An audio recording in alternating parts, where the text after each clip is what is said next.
Boa noite. Está no ar o programa Horizonte Debate. Habemus Papam. É acesa a esperança da ternura para o mundo pós-moderno. A decisão do conclave traz Jorge Mário Bergoglio, cardeal argentino, como sucessor de Bento XVI. Emoção para muitos, surpresa para outros. No programa de hoje, vamos conversar sobre o novo Papa. Era esperado mesmo um Papa latino-americano? Quais os desafios o Papa Francisco vai enfrentar? Não saia daí, o Horizonte Debate está só começando.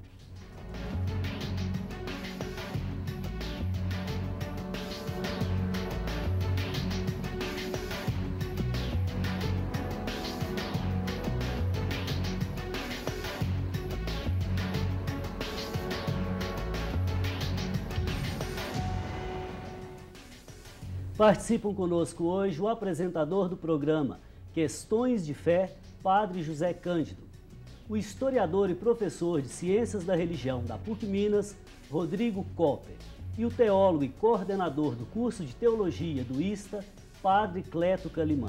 E claro, você, como sempre, é também convidado a participar do nosso debate. Hoje estamos falando sobre a escolha do novo Papa. Mande e-mail para nós, horizontedebate@tvhorizonte.com.br. Melhor ainda, ligue para o telefone 3209-0115. Caros convidados, boa noite. Boa noite. É uma alegria tê-los aqui, sobretudo nesse momento cairológico para todos os católicos. E eu queria colocar uma primeira questão. Qual que foi a impressão que vocês tiveram, começar do Padre Cândido, da primeira aparição do novo Papa? Eu tive uma impressão excelente, né? Eu não o conhecia e a comunicação tem um poder muito grande. A televisão chega perto, né? A gente vê mãos, rosto, face, olhar. Então, por causa deste grande engenho humano da comunicação, muita coisa nos falou além das palavras. O gesto, a maneira dele se comportar, a maneira como ele se dirigiu à multidão, a forma simples de trato, a empatia com o povo. Ou seja, a impressão que a gente tem é que em 2 minutos, porque eu acredito que deve ser uma coisa muito terrível, né? Você chegar, um desconhecido, o povo lá esperando durante o dia todo, debaixo de chuva. Será que eles vão ficar decepcionados com a minha escolha? Ou seja, essa sensação é muito ruim, né? A pessoa possa decepcionar. E ele chegou com tal despojamento que em questão de 2, 3 minutos ele conquistou a multidão que estava lá e também no mundo, né? Agora, era esperado, Rodrigo, um Papa latino-americano, um não europeu? Bem, já a mídia italiana, especialmente, a mídia europeia, veio falando, né? A mídia também brasileira falou de alguma forma sobre a candidatura de Odilo Scherer, mas sempre, se for fazer um estudo dos outros conclaves, a gente vai observar que sempre tem um candidato ali da América do Sul, né, representando a África, um outro que representa a Ásia, né, que vem a partir também de um anseio um pouco nacionalista, né, de torcer por um cardeal que represente ali o seu país. Então, a escolha de Bergoglio foi uma escolha, ele já tinha aparecido no outro conclave como um nome muito importante, né, como segundo lugar, inclusive, né, Padre Cândido? Atrás do Joseph Ratzinger, né? Pelo menos é a história, né, que se conta. Mas foi uma surpresa, né, de qualquer forma, surpreendeu a todos na praça, né, as pessoas falam Bergoglio, eu acho que muita gente naquela praça ali perguntou quem é, e trouxe um pouco dessa Agora, o gesto de ele se inclinar, como que se estivesse pedindo a bênção, pedindo às pessoas que rezassem por ele. Como que você interpreta isso? É comunhão? É humildade? Foi muito interessante essa imagem. Eu acho o jeito, como o Padre Cândido disse, o jeito do trato, né, as vestes, a cruz que ele traz também, né, que é uma cruz que, em fotos que a gente for pesquisar, a gente vai perceber que é uma cruz que ele usava como bispo em Buenos Aires. Então, aquela imagem dele pedir, né, as orações antes de dar a bênção apostólica foi muito bonita e marcante, né, para quem estava ali também.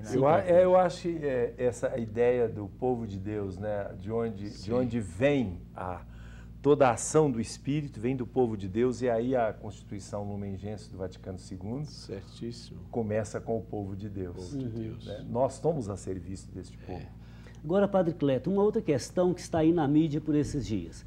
Alguns dizendo que ele é conservador. Bom, qual Papa não é? Ele tem que conservar toda uma tradição, né? E depois da primeira apresentação dele, inclusive hoje, depois da missa na Capela Sistina, alguns estão dizendo, não, ele é carismático. O senhor poderia esclarecer para nós, para que nos livremos desses clichês? Eu acho que não dá certo os dois lá, nem conservador e nem carismático. Ele acha que se apresenta, não é, como uma comunicação verdadeira da personalidade dele, da maneira dele pensar a fé, o Evangelho de Jesus Cristo. Agora, conservador, todos nós somos na medida, porque nós nos amarramos a tradições, O ser humano não se a reinventa valores. toda hora, né? Ele não pode se desvencilhar dos valores que são permanentes da vida humana. Então, nós todos temos um lado conservador e temos um lado que buscamos a transformação. Agora, o carismatismo é outra coisa, né? Líder carismático é o sujeito tem uma luz diferente, né? E eu acho que se há alguma coisa de luz diferente foi ele apontar para o mundo real, pela simplicidade, pelo jeito dele ser. Logo as notícias correm que ele, lá em Buenos Aires, andava de ônibus. Ele mesmo preparava a própria alimentação. Preparava seu jantarzinho, né? E assim por diante. Esse negócio de conservador é porque as pessoas hoje eles julgam o esquema de julgamento, o mesmo esquema da política é o mesmo esquema que eles julgam a igreja. Então, eles imaginam que um Papa que não seja conservador seria um Papa que vai atender os reclames da grande massa da igreja, ou pelo menos de grupos da igreja. Então ele iria atender democraticamente, iria mandar fazer uma pesquisa, né? O que vocês pensam? Então, O que vocês desejam? O que vocês desejam? E aí vai fazer. Esse aí seria o avançado, a igreja vai mudar. Agora, a mídia induz a população a pensar que quando se troca o Papa, a igreja vai mudar de uma hora para outra. Não é bem assim, né? Agora vai poder tudo, não sei mais o quê, né? Ou seja, é uma grande bobagem essa. Eu acredito que esses conceitos, quer dizer, pensando a partir da sociologia, ele pode até ajudar né, a gente compreender um pouco, né, como conceitos. Agora, reduzir uma pessoa né, que é complexa, que tem várias facetas, a um conceito, né, como conservador ou progressista, e isso é um pouco reduzir a complexidade da pessoa, difícil. que ela pode ser aberta moralmente, mas conservadora politicamente, ou ao contrário, né? Então, essa complexidade... Agora, quando a mídia às vezes fala que uma pessoa carismática, talvez seja na capacidade de comunicação, né? Na abertura ao diálogo, sabe, como se coloca a imagem da pessoa, né? Porque o Bento XVI é uma pessoa mais tímida. E esse, de fato, se apresenta muito despojado, muito à vontade, né? Padre Cândido, a escolha do nome, né? Representa um direcionamento. Escolher o nome Francisco quer dizer uma profecia para o ministério dele? Com certeza, a escolha do nome define o roteiro, o rumo que a pessoa, que o Papa, né, no caso, vai. Aliás, isso é bíblico, né? Por exemplo, Pedro não se chamava Pedro, se chamava Simão. No caso, quem deu o nome de Pedro foi Jesus. Então, com esse nome já indica a missão, qual era o perfil, qual era a missão que ele tinha. E quando o Papa escolhe o nome também, quando começou essa escolha, eu fiquei sabendo, inclusive por uma televisão profana, que essa escolha se deveu ao fato de que um Papa chamava, até algum tempo, era o próprio nome. Sim. Só que chegou o nome de um na igreja, Mercúrio, e era o nome de uma divindade pagã.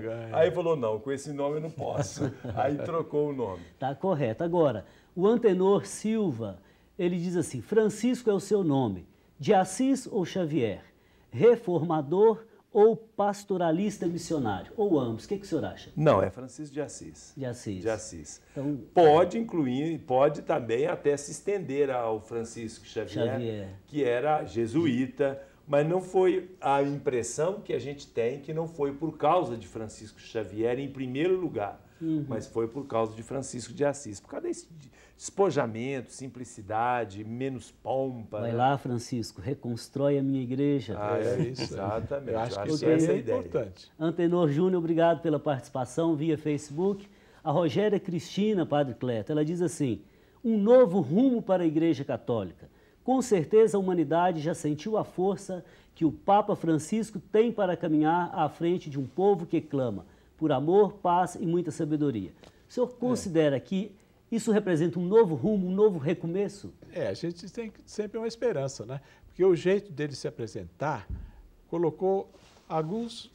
O gesto diz muita coisa. Por exemplo, ele saúda a sua diocese, os seus diocesanos. Então, ele quer estabelecer uma nova relação, uma relação firme, aberta, dialogal com os católicos da Igreja em Roma. Eu acho que isso é um indicativo. Significa a valorização da igreja local. Segundo lugar, ele se coloca ao lado dos seus companheiros, seus colegas bispos. Expressão de colegialidade, bispo de Roma. fraternidade. Ele não falou outras coisas, ele falou do bispo de Roma. Quando se referiu a Bento XVI, falou bispo de Roma. Bispo emérito. Bispo emérito de Roma. Então, ele valoriza o episcopado. Padre Cleto, está muito interessante, eu tenho que chamar o intervalo. Assim que a gente voltar, eu lhe dou a palavra. Tá legal. Antes do intervalo, queria lembrar mais uma vez a campanha Faço Parte, cujo objetivo maior é a construção da Catedral Cristo Rei, a casa do povo de Deus. Fazer parte é expressão da fé e expressão de nossa comunhão. Faça parte você também.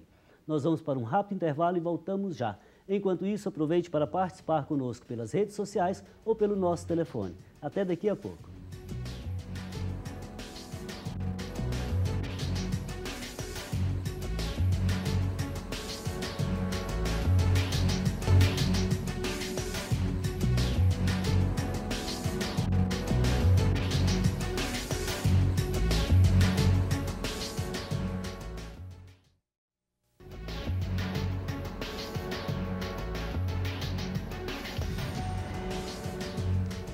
Estamos de volta, hoje falando sobre o novo Papa, seu perfil, suas características e como deve ser o novo papado.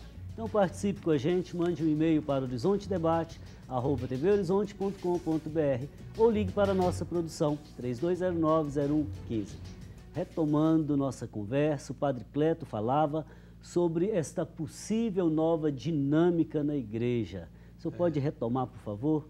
Eu acredito que pelos gestos iniciais, ele vai valorizar as igrejas locais. E dali cria também uma outra dinâmica de valorização da colegialidade episcopal, que era uma demanda do Concílio Vaticano II, retomando a prática da igreja antiga ainda, né? E houve um gesto interessante. Sim. Quando ele já foi nomeado Papa, foi eleito Papa, né? Ao voltar para a Casa Santa Marta, o Vaticano, como o Papa, já colocou um carro à disposição dele. Ele falou, muito obrigado. Ele entrou no ônibus e voltou junto com os outros colegas, os arcebispos, os cardeais. Sentado na cadeira e conversando com os colegas. Ou seja, isso é um gesto também de valorização, diálogo, né? De diálogo e da colegialidade. Exato. Nós estamos no mesmo... Na mesma igualdade. E a expressão que ele retomou, né, de presidir na caridade, diz muito, né? Diz muito. E além do que, né, Padre Cleto, que essa questão da colegialidade é uma questão candente do Concílio Vaticano II. Exato. E que ainda não foi levada a cabo, né, pelos papas, nem por Paulo VI, João Paulo II. Porque, afinal de contas, os 2 ou 3 papas foram muito centralizadores, né? Então, tudo na mão da Cúria Romana e na decisão da cúpula. Aliás, quando nós falamos em colegialidade, talvez fosse bom explicar um pouquinho. Porque, às vezes, a mídia joga determinadas expressões, palavras, como se vencesse a melhor votação, fosse uma democracia. Ora, colegialidade, eu acho que, acima de tudo, é ler junto, né, com o ledger. É atitude de escuta, e escuta em profundidade do outro. E para escutar o outro, eu tenho que me colocar na atitude fraterna, com os outros, como o Padre Cândido disse, né? Agora, como praticamente, né, como uma questão para se pensar, né, praticamente colocar essa colegialidade em andamento, porque esse processo de centralização na Cúria Romana ela vem há séculos, né? E, quer dizer, retomar essa primeira tradição da colegialidade.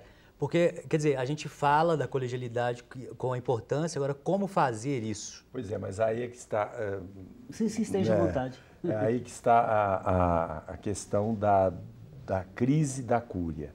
Ou seja, nós todos sabemos que já existe uma certa indisposição de todos os bispos, enfim, os cardeais demonstraram isso. E o que a colegialidade poderá significar? Tirar esse peso da Cúria, querer mandar em tudo no mundo inteiro, como se os bispos fossem simplesmente uma espécie de delegados, né? Mas essa indisposição dos bispos com a Cúria já não advém também de muito tempo atrás? Vem. Quer dizer, de 1000 anos atrás, não é uma coisa nova também. Porque a Cúria é contra a colegialidade, a Cúria é centralizadora, porque eles querem manter o poder sobre o mundo, né? Agora, teve um caso gozado na eleição de Paulo VI. Antes da eleição de Paulo VI, não, da eleição de João Paulo II, que o cardeal que praticamente entrou no conclave como sendo eleito era o cardeal Siri. E o opositor dele era Benelli. Aí o Siri deu uma entrevista a um jornal e fez um acordo com o jornal de publicar essa entrevista depois que os cardeais estivessem fechados no conclave, em que ele dizia que era contra o Vaticano II no que dizia respeito à colegialidade. O jornal divulgou isso antes dos cardeais entrarem em conclave e ele perdeu.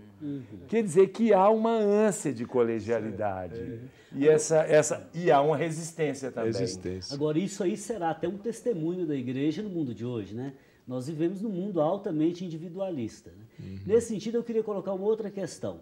O que vocês acham, começar pelo Padre Cleto, que o homem pós-moderno espera do novo Papa? Eu imagino o seguinte, se de fato ele animar a comunidade católica no nível, a partir do Evangelho, o Evangelho é muito atual, não é? O Evangelho é você reconhecer o outro na sua individualidade, nos seus valores, na sua caminhada. E isso aí é muito pós-moderno. É a busca de uma compreensão mútua e de um crescimento mútuo. E, é claro, o pós-moderno também tem lá seus defeitos, né? Como todos nós, todas as épocas tiveram suas falhas. A pós-modernidade também tem seus limites. Mas, dentro desses limites, a busca por uma expressão de subjetividade ativa, mais alegre, digamos assim, mais prazerosa, isso aqui é do Evangelho. O Evangelho deve trazer alegria. É boa notícia. Nós estamos desejosos de boa notícia hoje. Sim, Padre Cândido, por favor. Agora, se a gente olhar, o Bento XVI era moderno, no sentido de que Bento XVI valorizava a razão. Exato. A razão é a característica do século das luzes, né? E esse Papa, ele é jesuíta e, portanto, tem uma formação intelectual muito sólida, mas ele está indo além da razão, ele está indo com afeto, demonstrando isso. Eu acho que isso responde um pouco à pós-modernidade. Exato, eu acho que a questão do diálogo é muito importante, né? Um grande desafio, da escuta. Né? No último sínodo isso apareceu muito claro, né? Quer dizer, muitos bispos se posicionando, quer dizer, é preciso escutar. E isso, mesmo que o Papa Francisco apresente essa outra faceta, né, da afetividade, o Papa Bento XVI ele criou o Átrio dos Gentios, por exemplo, né, quer dizer, o diálogo com os ateus, com filósofos, né, que não têm relação nenhuma com essa ou aquela religião. E isso é muito importante, né, para esse novo papado. Né? Ok, vamos lá. Padre Cleto, mais uma questão. Quais são as primeiras e, quem sabe, as principais ações de um cardeal quando ele é eleito Papa? Olha, além da surpresa para ele mesmo, eu acredito que a primeira coisa que ele deve pensar é criar uma espécie de programa de trabalho, uma agenda positiva, né? Para a gente não ficar circulando só ao redor de questões meio, né, meio chatas, né? É questão de banco, questão disso, né? Mas colocar a igreja voltada para a sua missão. Essa é a agenda positiva. Porque a igreja é feita para evangelizar, para proclamar a boa notícia, trazer alegria para a comunidade. E não pode se fechar. Proativa e Não não reativa. Exato. Não reagir simplesmente a essas questões. Claro, essas questões têm que ser enfrentadas, né? Mas elas não podem tomar toda a ação da igreja. Correto, obrigado. Nós vamos descansar mais um pouquinho. Voltamos já já, logo após o intervalo. Aproveite para participar com a gente. Faça sua pergunta pelo telefone 3209-0115 ou pelo facebook.com/Horizonte Debate TV. Voltamos daqui a pouco.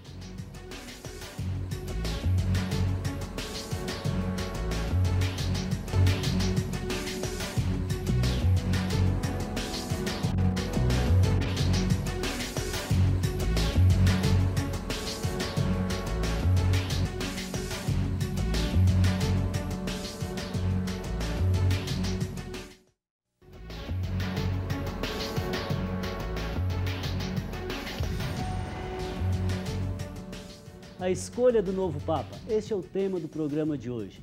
Participe, faça sua pergunta ou comentário pelo nosso e-mail ou, quem sabe, melhor ainda, pelo nosso telefone 3209-0115.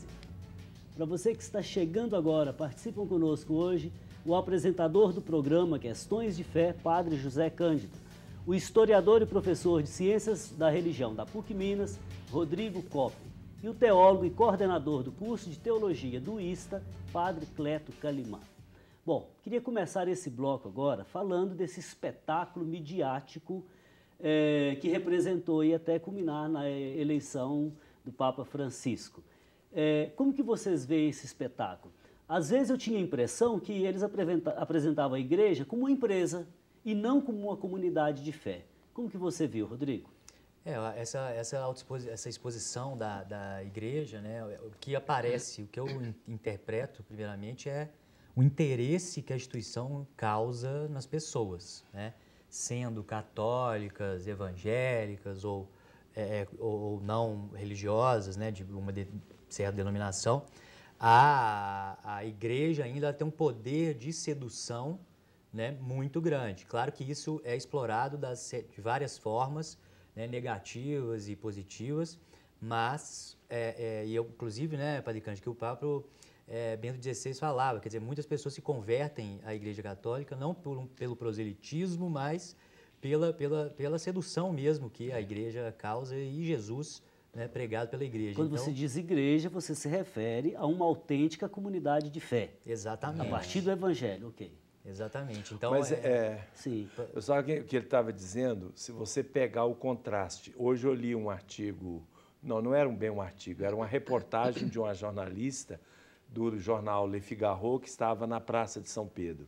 Ela estava simplesmente descrevia o artigo com muita emoção. Ela falou que havia um contraste muito grande, os meios de comunicação bombardeando durante a semana anterior, sobretudo, escândalos, não sei o quê, as brigas, eventuais brigas entre os cardeais, etc. E quando chegava na praça, o povo que se reunia não estava nem aí com isso. O povo era rezando, esperando o Papa e com toda a emoção religiosa. Nome de autêntica comunidade de fé. Exatamente o que você acabou de falar. Padre Cleto, quer fazer um comentário? Que, de fato, o espetáculo tem a sua ambiguidade, porque você tem que olhar para aquele palco todo, ele tem 2000 anos de história. Lá debaixo, dos subterrâneos do Vaticano, o que tem? O antigo cemitério onde dizem que foi enterrado São Pedro, né? Está lá embaixo. A gente não vê esse, né? E São Bernardo, escrevendo para o seu amigo Eugênio III, dizia: olha, presta atenção, não me consta que Pedro tenha saído em procissão, bem vestido, etc. e tal, com aquela pompa toda. Isso é coisa... Esse Fausto não é de Pedro. Tá. É do imperador. Agora, uma curiosidade dentro de todo esse processo aí. Por que o conclave, Padre Cândido, é secreto? Os cardeais combinam voto? Como que é esse jogo entre eles? Bom, Jogo, modo de dizer, claro, porque somos humanos, né? o secreto, de certa maneira, se compreende mesmo quando a gente vota, o nosso voto é secreto. Se você quiser falar, você fala. Lá não pode falar, por quê? Porque existe toda uma proteção contra influências, de tal maneira que os votantes, os eleitores, estejam eles diante de Deus. Se alguém fala na votação aqui, na política comum, você está diante de sua consciência, ou seja, não pode ter mais panfletagem, não pode ter mais cabo eleitoral na boca de urna, não pode ter. Na igreja não é só isso, diante da consciência, é diante do juízo final que está na Capela Sistina, é o Deus que está julgando, é o juiz, é o juízo de Deus. Então, isso exige toda uma postura de não se deixar envolver por pressões externas, por influências, pela mídia, por governos e assim por diante. E tem razões históricas. E tem razões pelas históricas. Influências de príncipes cristãos que queriam ter o Papa ao seu lado. Até a eleição de São Pio X, que teve o veto do imperador da Áustria. Não é? Eu até acho que se hoje a Cristina Kirchner pudesse, ela vetava. Vetava o próximo Papa. Esse é o adversário político. Nós temos aqui a participação da Júlia Leri, do bairro Belvedere. Ela diz assim, tem-se falado muito que o Papa Francisco é o primeiro jesuíta. O que exatamente isso significa? Quais as peculiaridades dessa ordem religiosa? Padre Cândido. O que significa um Papa jesuíta? Eu acho que o Padre Cleto vai responder que ele é salesiano, então ele mais ou menos entende a turma. Uma vez um professor alemão me confundiu com jesuíta. Disse, eu não sou jesuíta, sou salesiano. Salesiano. Mas ambos estudamos os jesuítas, né, Padre Cleto? Exato, Não, os jesuítas é uma ordem, tem uma fidelidade enorme ao Papa e fazem um voto de não aceitar honrarias eclesiásticas. E só aceita obedecendo ao Papa. Se Bergoglio foi bispo e depois cardeal, é porque foi a pedido expresso do Papa. Um gesto de obediência. E agora eu poderia dizer que é um gesto de serviço? É um gesto de serviço. No espírito de Santo Inácio, certamente é um gesto de serviço. Ele demonstrou isso porque justamente ele se colocou na simplicidade, né? Com muita simplicidade com o povo, direto, como um missionário, um bom Francisco de Assis e agora um missionário como o bom Francisco Xavier. E é bom lembrar também que os jesuítas eles tiveram um papel enorme, né, na chegada dos portugueses, no Brasil, na formação do povo na formação das cidades no Brasil colônia, e que tem essa questão da missão, né, muito forte, e que é uma questão da igreja atual, né, da nova evangelização, que é o centro hoje das preocupações e que o Papa Francisco, com certeza, como jesuíta, também traz esse gene aí da missão muito forte, né? Exato. E por que nós dois, o Padre Cleto e eu, você estudou com os jesuítas, não? Né? Não. Eu estudei. Você também estudou, mestrado, né? doutorado. Aí, todos nós aqui estudamos com os jesuítas. Está estudando. Por quê? Porque é uma ordem que tem um encargo, ela foi fundada exatamente por Santo Inácio Loyola, exatamente na época do grande cisma do Ocidente, e a companhia tem um nome de companhia, porque ele era militar, tem um nome de companhia exatamente para fazer frente à grande carência de evangelização. E é uma ordem que se preocupa muito com a formação acadêmica séria, muito séria mesmo. Ok, Júlia, obrigado pela participação. Temos aqui um comentário forte da Renata de Souza. Ela diz assim, será que agora, com esse Papa, verdadeiramente a Igreja fará opção preferencial pelos pobres? Provocativo, não é, Padre Cândido? Sim, provocativo, mas eu acho que é uma pergunta que não tem muito sentido, porque a Igreja fez opção preferencial pelos pobres na América Latina desde Medellín, 1978, né? 68. Que, aliás, não era nem preferencial na época. Não, era opção pelos pobres. Aí, depois, em Puebla, virou opção preferencial pelos pobres. Existe um trabalho da Igreja junto com os pobres na América Latina, uma história inconteste. Agora, é interessante isso, porque eu fico vendo, normalmente a Igreja Católica é muito tímida para dizer o que faz. Talvez pelo fato de não ser a questão, ela não faz propaganda com isso.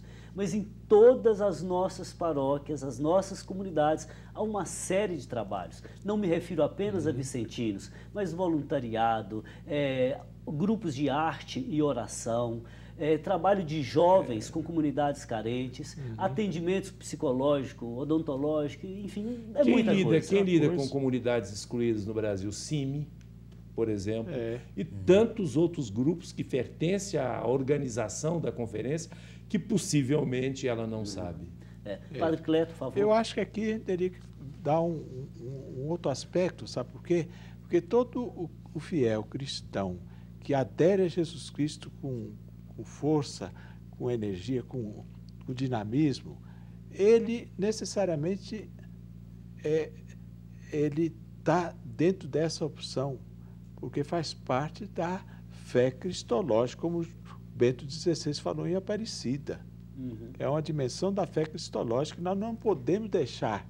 Portanto, todo fiel cristão batizado, ele tem que se interessar pelos pobres, por aqueles necessitados. Que é a igreja, né? Agora tem uma outra questão. Essa é a igreja. E, Padre Cleto, tem uma outra questão nesse meio todo também, que às vezes as pessoas falam assim, mas olha aquela igreja, aquela basílica, que riqueza. Olha, tudo isso é patrimônio da humanidade. Aliás, para a igreja conservar isso tudo, vez ou outra tem que fazer parceria com determinados setores privados para conseguir restaurar e etc. Isso não impede opção. Claro que não. Preferencial pelos pobres. Né? Ok, Renato, obrigado pela sua participação. Temos aqui ainda a participação do Ismar Dias. Ele diz assim, o Papa inaugura um novo tempo na igreja. É o Padre Ismar. É o Padre Ismar. O primeiro argentino a assumir a cátedra de Pedro. O primeiro latino-americano a ser Papa. O primeiro Papa jesuíta, o primeiro Papa a ter um vizinho como Papa emérito. O primeiro Papa não europeu. Ok, Padre Ismar, obrigado pela participação. Nossa, que bom, hein? Ele ainda descobriu mais coisas de primeira que a gente não estava sabendo. O Ricardo Fenati diz assim, Rodrigo, do modo como parte da imprensa trata a questão, é como se o cristianismo devesse contratar uma auditoria ao modo de uma empresa com dificuldades de se adequar à modernidade. E ele vai comentar, que eu poderia talvez resumir, que fosse melhor voltar às origens, e ele comenta sobre a encarnação como essa porta que se abre para a salvação da humanidade. Qual que é seu comentário? De fato, como você mesmo disse, né, Padre Márcio, a igreja é uma comunidade de fé e que também age a partir pensado teologicamente a partir do Espírito.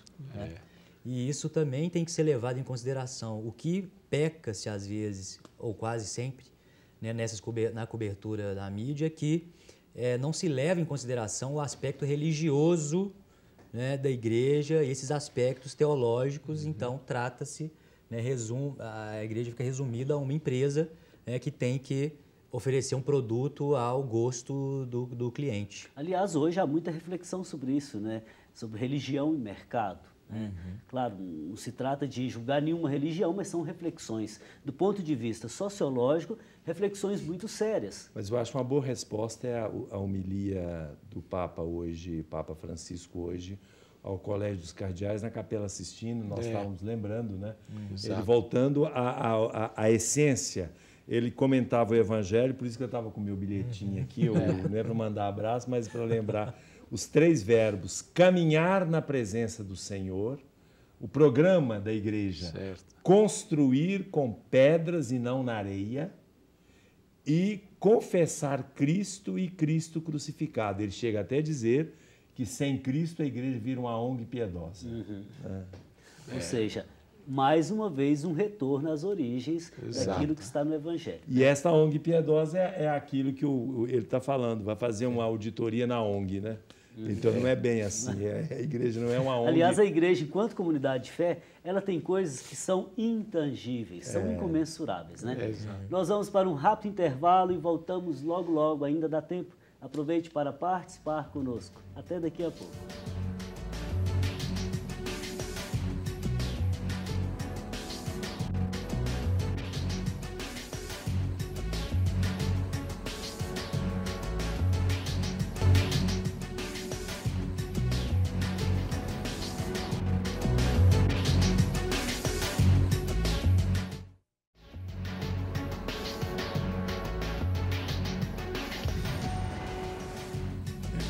Voltamos com o Horizonte Debate, hoje conversando sobre Jorge Mário Bergoglio, Papa Francisco. Queria aproveitar nesse último bloco para a gente falar um pouco sobre o Vaticano II, se há expectativa de uma retomada, de um incremento, sobretudo daquilo que ainda não se tornou realidade. Rodrigo, por favor, comece com você. O Vaticano II é um grande desafio que foi lançado, né, por João XXIII, e que tentou trazer ou criar uma nova face da igreja, uma igreja menos condenatória, para uma igreja mais dialogal. Então, é um grande desafio porque nós passamos ainda por um processo, né, difícil e complexo de recepção do concílio. Então, inclusive, como a gente já falou aqui mais, né, no primeiro bloco sobre a colegialidade, né, a colegialidade está ali como um dos pontos muito importantes de um dos documentos do Vaticano II. Então, como desafio é muito importante. E eu vejo todo esse processo, né, eu intuo que existe uma relação, né, que os historiadores no futuro, daqui séculos, vão poder ver, né, vão tentar compreender, entre esse processo do Vaticano II, né, que tentou mostrar outra face da igreja, com o processo da renúncia de um Papa depois de 600 anos, né, com um novo Papa depois, não europeu, depois de 1.300 anos. Então, eu acho que isso aí é uma chave que a gente tem que pensar mais um pouco no futuro. Sim, Padre Cândido, você quer fazer algum comentário? Não, é o que eu estava pensando, nós estávamos conversando aqui um Vaticano III, né? E eu não acho que alguém fala, mas a gente nem assimilou direito o Vaticano II e vai fazer um Vaticano III. Mas o Padre Cleto sabe muito bem que nós tivemos o Concílio de Nicéia, certo, e um outro concílio que veio depois, de Constantinopla, que foi uma continuação. Na verdade, praticamente foi o mesmo concílio, porque as questões definidas em Nicéia, depois, por causa do arianismo, houve muitas dificuldades e precisou de completar Nicéia, tanto que a gente pronuncia hoje a profissão de fé niceno-constantinopolitana. Eu penso que um Vaticano III não seria propriamente um novo concílio, mas uma complementação, uma retomada do Vaticano II. Agora, vocês falaram aqui hoje sobre a colegialidade, não só vários de vocês, né? Quem sabe a ideia de um sínodo com os bispos do mundo inteiro, isso seria possível? Vocês conseguem imaginar isso? Não um sínodo apenas consultivo, mas também verdadeiramente deliberativo? Isso aí. Mas o sínodo que você está dizendo seria permanente, não, né? Não. Talvez para marcar o início desse pontificado. Com todos os bispos? Seria concílio, né? Vira concílio. Vira concílio. O sínodo tem representatividade, não é. Aí seria concílio.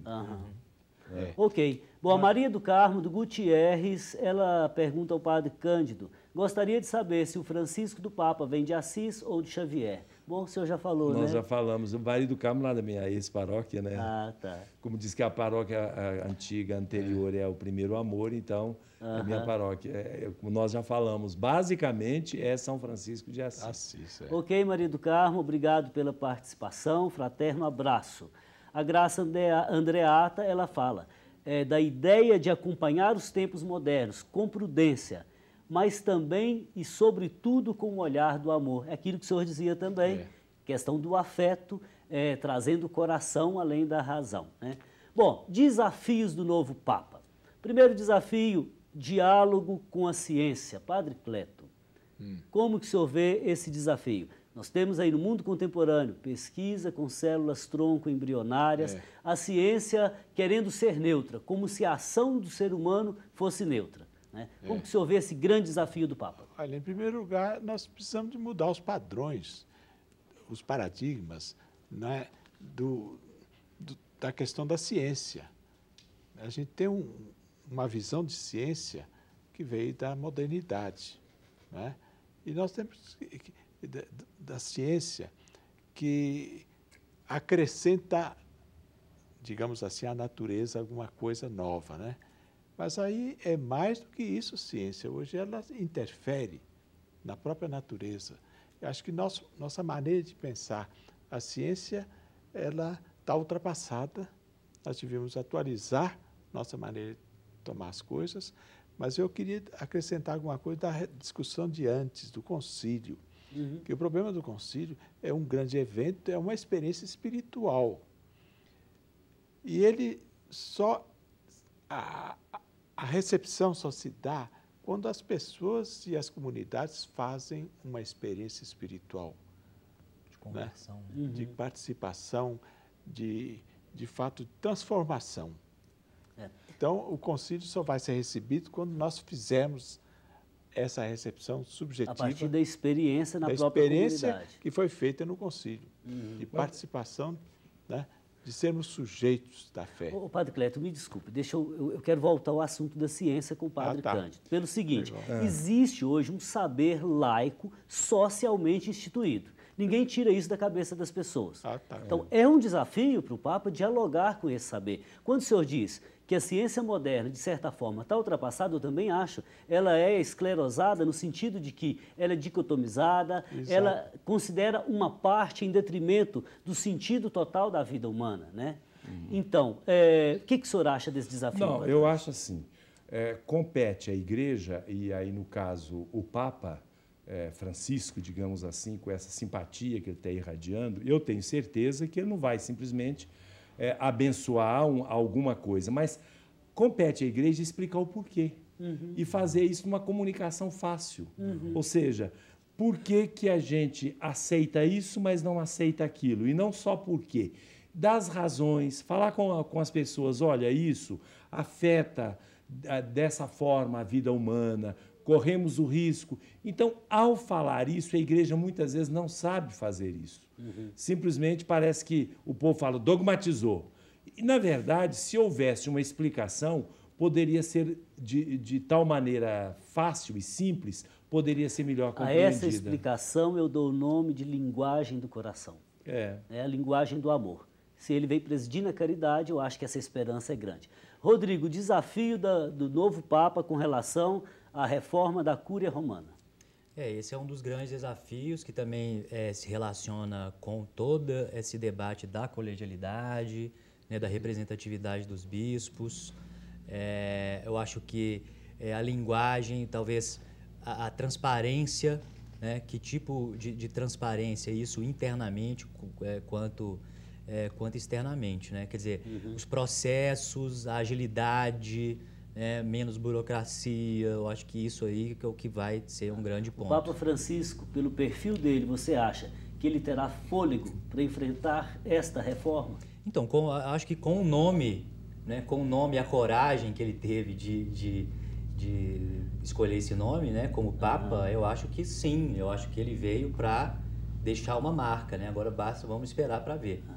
Mais um desafio, Padre Cleto. Nos bastidores o senhor falava do diálogo do então cardeal de Buenos Aires com vários setores da sociedade, inclusive com outras religiões. Isso. Esse é um desafio, por exemplo, diálogo com os muçulmanos, com o Islã? Sem dúvida. Nós estamos brigando desde o século VII e VIII, o mundo cristão e o mundo islâmico. Eu acho que já não é mais tempo de a gente fazer isso, porque o mundo se transformou, se tornou a casa de todos e nós devemos, de fato, reconhecer a diversidade religiosa como um direito das pessoas e dos grupos. E a proposta religiosa ela tem que ser colocada. E as pessoas têm que se convencer do bem que elas estão assimilando pela fé. Então, é o testemunho das pessoas que evangeliza antes mesmo de você ficar falando muitas palavras. Sem o testemunho, não adianta muito você fazer uma pregação. Ok, obrigado. Tem uma participação aqui do Sérgio Pires, Padre Cândido. Ele diz assim, será que há condições de a Igreja deixar de ser homofóbica? Nas palavras dele. Não, acho que essa colocação está inadequada. Colocação é inadequada, ou seja, a instituição, ele está colocando a Igreja como instituição, como homofóbica, talvez ele não conheça os documentos da Igreja, em nenhum momento há um respeito total, acolhida, carinho e assim por diante, em relação a todas as pessoas, sem nenhuma discriminação. Agora, Se ele se refere a alguém da igreja, a pessoas da igreja, padres ou qualquer outro tipo de pessoas que possam ter isso aí trata-se de conversão pessoal. Erros nós podemos cometer como indivíduos, como pessoas, tanto ele como qualquer outra pessoa, mas não se pode atribuir isso à Igreja Católica. Ao contrário, existe muita carinho e acolhida. Ok. Sérgio, obrigado pela participação. Rodrigo, tem um trecho na fala do Papa Francisco, eu queria que você comentasse para nós no final do programa. Entre uma igreja que sofre acidentes lá fora e outra adoecida pela autorreferência, não tenho dúvidas em preferir a primeira. O que isso quer dizer?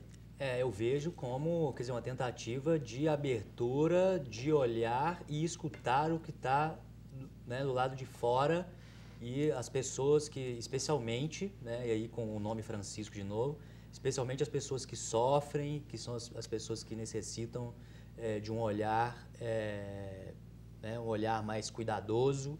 Então, essa autorreferencialidade, né, ficar afirmando a igreja, e sim uma igreja mais aberta, uma igreja que acolha de fato aqueles que necessitam. Aliás, a razão de ser da igreja é a missão, né? Bom, é um exemplo do seu antigo bispo, Dom Luciano, quando estava no hospital, cheio de problemas, em fase terminal, a grande preocupação dele era se o doente que estava do lado estava sendo bem tratado, se estava recebendo o carinho, a atenção necessária. Ele não olhava para ele, olhava para os outros. Bom, nosso tempo está terminando. Acho que teríamos muitas outras questões a tratar. Questão da secularização, questão da ecologia, Papa Francisco cuidando também da casa comum que é de todos, né? Certamente ele terá uma preocupação muito grande com os problemas que envolvem o ecossistema. A questão da juventude, ele virá ao Brasil em julho. Mas eu queria agradecer a participação de vocês, Padre Cândido, como sempre, me dá uma tranquilidade para estar aqui, o Rodrigo, grande parceiro na universidade, e o Padre Cleto, de quem eu aprendo cada dia um pouquinho, né? A caminhada do senhor, seu trabalho, o senhor não imagina como que isso influencia as novas gerações, como que isso abre um caminho seguro para nós também. Então, muitíssimo obrigado. Acho que fizemos aqui hoje uma experiência de colegialidade. Obrigado. Antes de encerrar o programa, queria lembrar mais uma vez a campanha Faço Parte, cujo objetivo é a construção da Catedral Cristo Rei. Seja você um sócio, um missionário evangelizador. Faça parte conosco. O Horizonte Debate de hoje chegou ao fim, mas você pode acompanhar informações sobre o programa pelo site da TV Horizonte. Nosso endereço é tvhorizonte.com.br/Horizonte Debate. Outro jeito de nos acompanhar é pelas redes sociais. Obrigado pela sua companhia e na próxima semana eu te espero em mais um Horizonte Debate, aqui na TV Horizonte, uma emissora da Catedral, Rede de Comunicação Católica. Conto com você, fraterno abraço.